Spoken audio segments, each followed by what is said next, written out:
Hello दोस्तों, मैं हूं आपका दोस्त एडवोकेट शिवेंद्र प्रताप सिंह। आज हम बात करेंगे कि अगर आपके खिलाफ या अगर आपके ऊपर 376 या 376 2N 313 323 की एफआईआर दर्ज हो जाए या उसी में आपके एफआईआर में ही साथ 376 के साथ में SC/ST की धारा 32B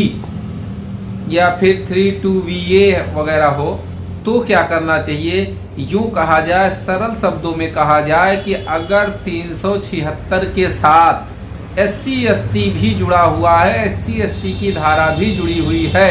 तो आपको क्या करना चाहिए, आपको केस को समाप्त कैसे आसानी से कराना चाहिए, या इस केस से संबंधित कोई जजमेंट है तो वो क्या है, किस कोर्ट का है, कैसे है, वो भी आपको बताएंगे। और साथ ही साथ बताएंगे एक दमदार जजमेंट के बारे में जो माननीय बिलासपुर हाई कोर्ट ने केस को ख़त्म करते हुए कहा। अक्सर लोगों की ये परेशानी होती है कि 376 का केस जो होता है क्वैश नहीं होता है। तो आपको बता दें कि अगर आपने कोई भी, देखिए कोई भी केस है वो क्वैश कब होगा, जब आप तथ्यों को साबित कर पाएंगे, आपके पास गुड ग्राउंड्स होगा कि भाई आपने अपराध नहीं किया, आपके ऊपर फर्जी केस किया गया, झूठा मुकदमा कराया गया, तो गारंटी है कि ऐसी स्थिति में मुकदमा समाप्त कर दिया जाएगा, एफआईआर को क्वैश कर दी जाएगी या चार्जशीट को क्वैश कर दिया जाएगा। तो एक केस के बारे में बात करेंगे। वो केस था बिलासपुर का, छत्तीसगढ़ का। उस केस में एक शादीशुदा औरत जिसकी उम्र 37 वर्ष थी और वो सरकारी कर्मचारी भी थी, उसने आरोप लगाया कि हमारे साथ शादी का झांसा देकर इसने बलात्कार किया और शादी भी नहीं करी, चोटें पहुंचाई, मार पिटाई करा। इस तरह से अपराध संख्या में एक एफआईआर दर्ज कराई जाती है। और जब एफआईआर दर्ज कराई जाती है तो जब ये कोर्ट में पहुंचती है एफआईआर, विवेचना इसकी पूरी होती है, चार्जशीट फाइल होती है, तो चार्जशीट में भी ये देखा जाता है, जब चार्जशीट फाइल होती है, जो भी उस पर आरोप लगाए जाते हैं वो 482 में चैलेंज करता है आरोप पत्र को। अब देखिए 482 में आरोप पत्र को तो चैलेंज किया गया, लेकिन उसमें ग्राउंड्स जो दिए गए, जबरदस्त आधार दिए गए। पहली बात तो देखिए, ये कोई भी केस हो, इस तरह का ग्राउंड आपको देना ही पड़ेगा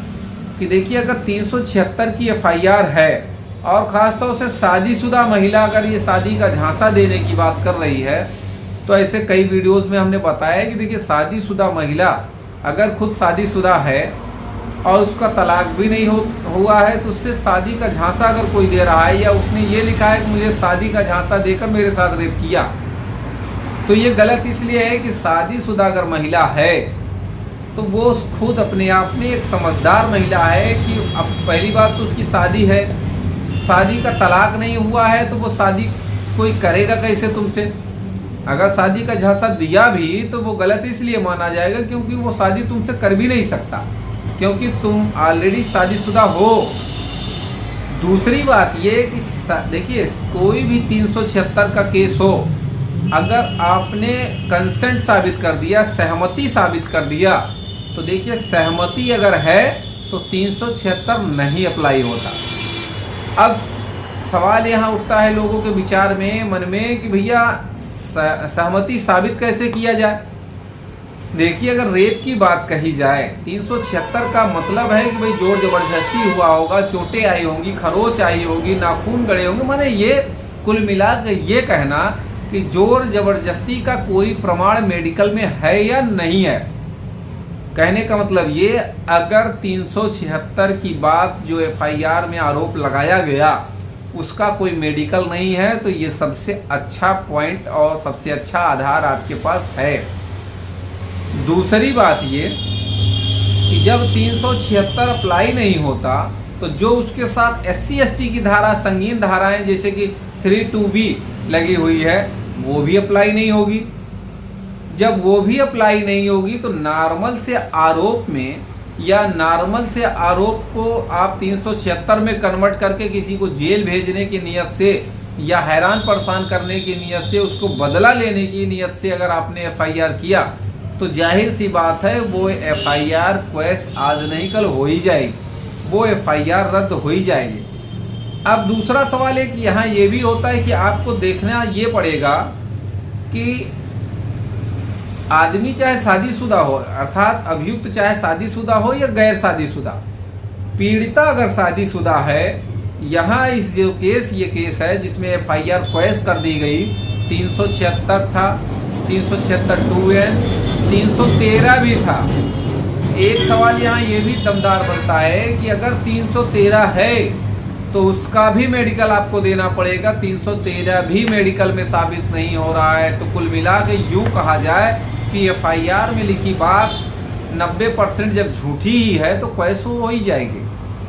तीसरी दमदार बात यह है कि अगर 161 का बयान ले लीजिए, 164 का बयान ले लीजिए, मेडिकल ले लीजिए, एफआईआर ले लीजिए, अगर इन चारों चीज़ों में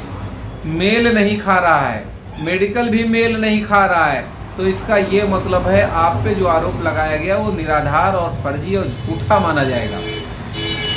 तो ये केस क्या है वो भी बात करेंगे इस केस के बारे में। एक ये केस है Palash Chandel versus state of Chhattisgarh और ये ऑर्डर डेट आपको बता दें 21/9/2023 का ये ऑर्डर है। कहने का मतलब ये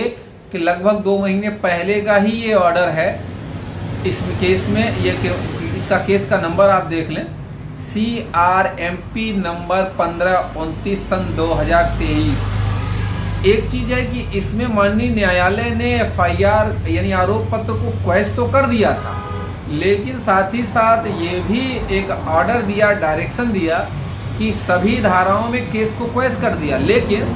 जो 323 का अपराध था, यानी कि एक यूं कहें कि छोटी सी धारा, जो 323 का अपराध था या धारा थी, उसकी कार्रवाई को जारी रखने का आदेश दिया, उसकी प्रोसीडिंग को आगे प्रोसीड करने का भी आदेश दिया गया। तो कहने का मतलब ये 376 का केस अगर आप पे है, आप 376 का केस फेस कर रहे हैं, तो आपके लिए यह जजमेंट बहुत ही काम आने वाला है। अगर इस जजमेंट को आपको चाहिए या तो इसका लिंक मैं डिस्क्रिप्शन बॉक्स में दे रखा हूं, आप वहां से देख सकते हैं इसका लिंक। ऑर्डर जजमेंट को